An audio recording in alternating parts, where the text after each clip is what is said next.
Wancaan kubbaa miilaa addunyaa Kaataar qopheessitu kanarratti biyyoonni 32 kan hirmaatan yoo ta'u, biyyoonni kunneen keessaa 13 immoo ardii Awurooppaarraati. Belgium, Croatia, Denmark, England, Faransaay, German, Netherland, Poland, Portugal, Serbia, Spain, Switzerland fi Wales wancaa addunyaa baranaa irratti ardii Awurooppaa bakka bu'uun ni hirmaatu. Biyyoonni kan akka Xaaliyaanii fi maqaa masoo Mannschaft yookiin Giricha jedhamuun beekamtu Jarmaniin biyyoota dirree wancaa addunyaa kubbaa miilaa irratti milkaa'ina guddaa qabanidha.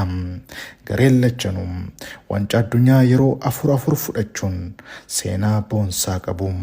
Keessumaa garee biyyoolessaan Jarman wancaa addunyaa yeroo 22 qophaa'e irratti yeroo 20 hirmaachuun seenaa addaa qabdi. Waggaa arfan kana shaampiyoonii wancaa kubbaa miilaa addunyaa kan turte Faransaay yeroo 16 dorgommii kanarratti kan taphatte yoo ta'u, seenaa ishee keessatti yeroo 2 wancaa kubbaa miilaa addunyaa kana fudhachuu dandeesseetti.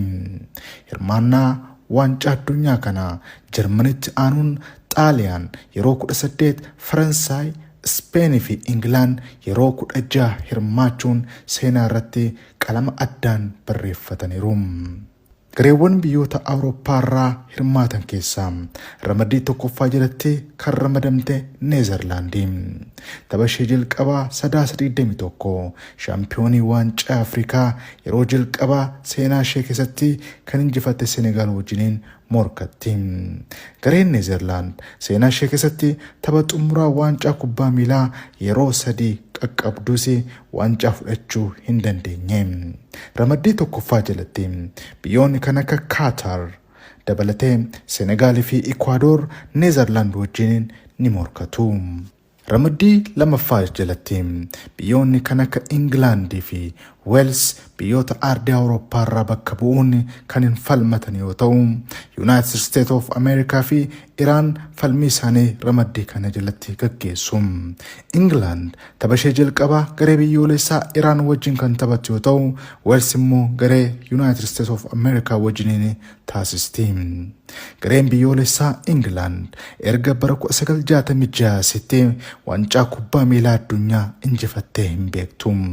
Yeroo 16 dorgommii kanarratti hirmaachuun dandeessus bara 1990 fi bara 2018 qofadha sadarkaa arfaffaa ta'uun kan xumurte.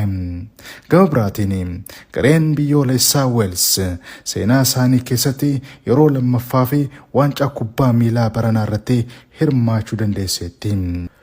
Gareen kubbaa miilaa Poland ramaddii sadaffaa jalatti biyyoota kan akka Argentina, Saudi Arabia fi Mexico wajjin morkii isaanii gaggeessu. Haala kanaanis tapha jalqabaa 22 gareen biyyoolessaa Mexico wajjin ni taphata.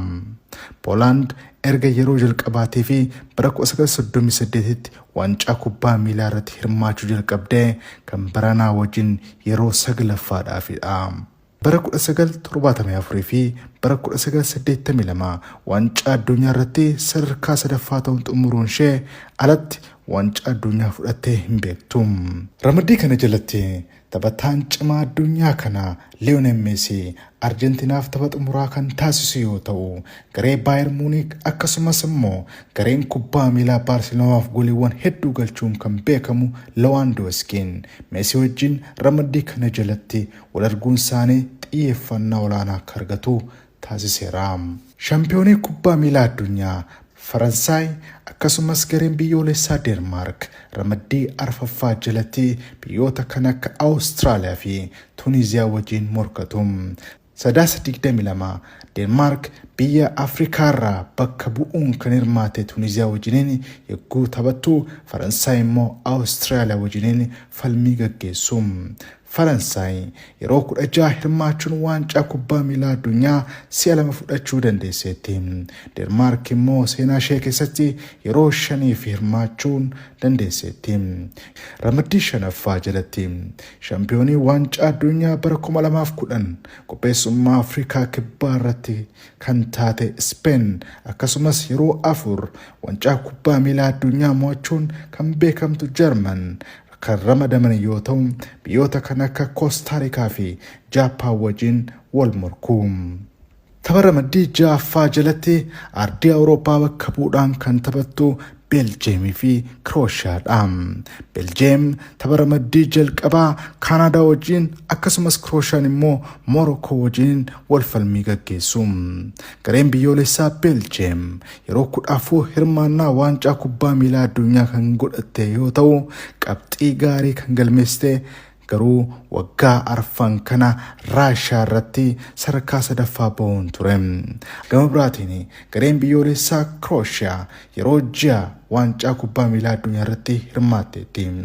Qabxii olaanaa ishee galmeessiste waancaa addunyaa Raashiyaan bara 2018 qopheesse irratti innis lamaffaa bahuun tapha xumuraa kanas goolii 4-2 Faransaayiin injifatamuu ishee kan yaadatamudha.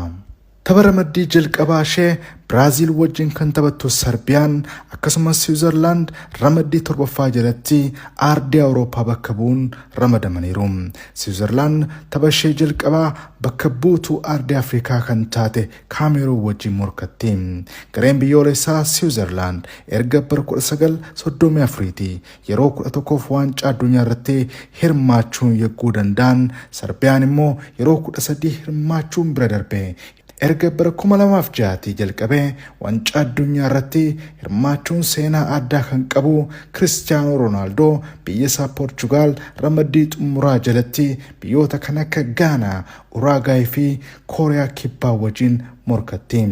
Taphataan ganna 37 Cristiano Ronaldo dheebuu biyyi isaa waancaa addunyaa mo'achuuf qabdu milkeessaa gaaffiin jedhu kan hundaati. Dorgommiin waancaa kubbaa miilaa addunyaa Kaataar qopheessitu kun ji'a tokko kan dorgomu yoo ta'u muddee 18 xumura isaa argata. Gabaasa sagalee Ameerikaatii fi Eebbisaa Naggasaa, Siwiidin, Stookholm.